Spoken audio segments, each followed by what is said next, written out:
At 8:05 on the evening of October 23, 1958, the Spring Hill mine in Nova Scotia experienced what coal miners know as a bump.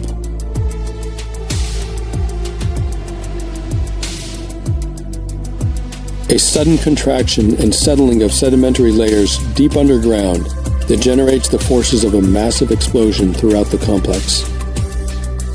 Spring Hill was one of the deepest coal mines in the world, and the bump of 1958 was so powerful that it was felt 800 miles away.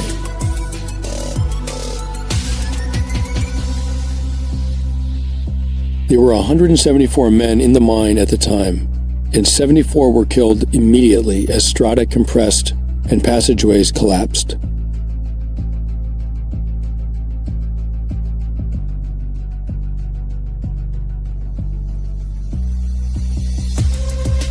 Like most dangerous jobs, coal mining is an almost exclusively male activity. Disasters happen with appalling regularity in the industry, and when they do, groups of men are often trapped miles underground for days or weeks at a time.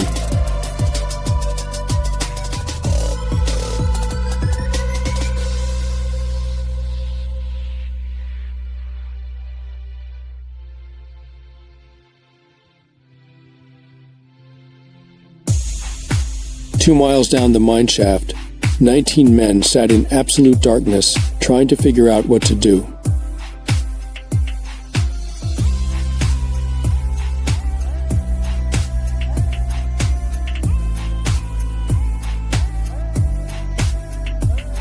Almost immediately, certain men stepped into leadership roles.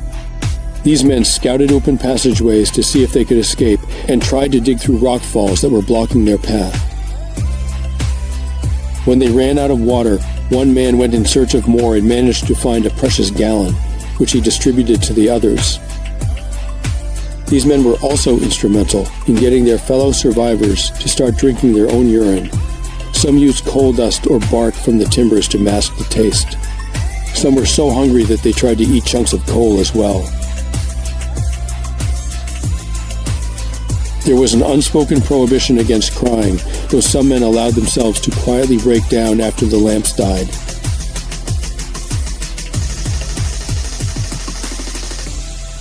Canadian psychologists who interviewed the miners after their rescue determined that these early leaders tended to lack empathy and emotional control. That they were not concerned with the opinions of others, that they associated with only one or two other men in the group, and that their physical abilities far exceeded their verbal abilities.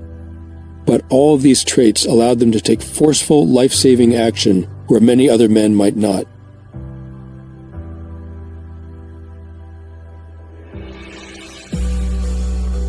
Once the escape attempts failed, different kinds of leaders emerged.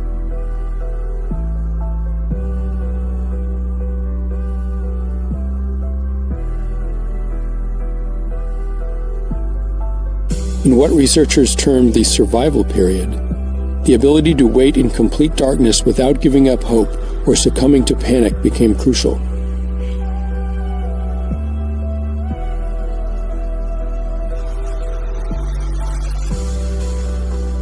Researchers determined that the leaders during this period were entirely focused on group morale.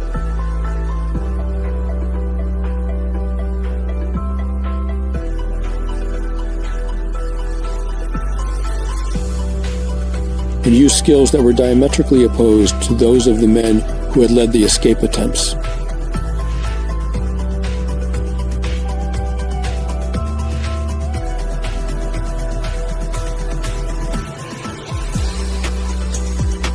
They were highly sensitive to people's moods. They intellectualized things in order to meet group needs.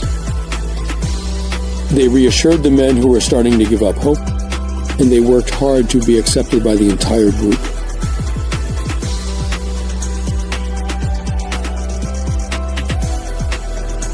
Without exception, men who were leaders during one period were almost completely inactive during the other.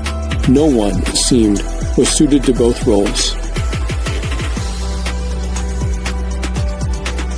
These two kinds of leaders more or less correspond to the male and female roles that emerge spontaneously in open society during catastrophes such as earthquakes or the Blitz.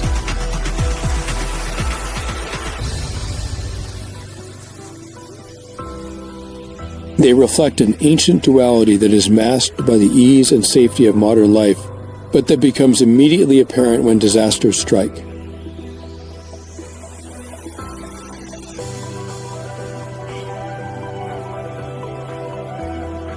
The gender differentiation of courage during life and death situations is so vital to group survival that it seems to get duplicated even within same-sex groups.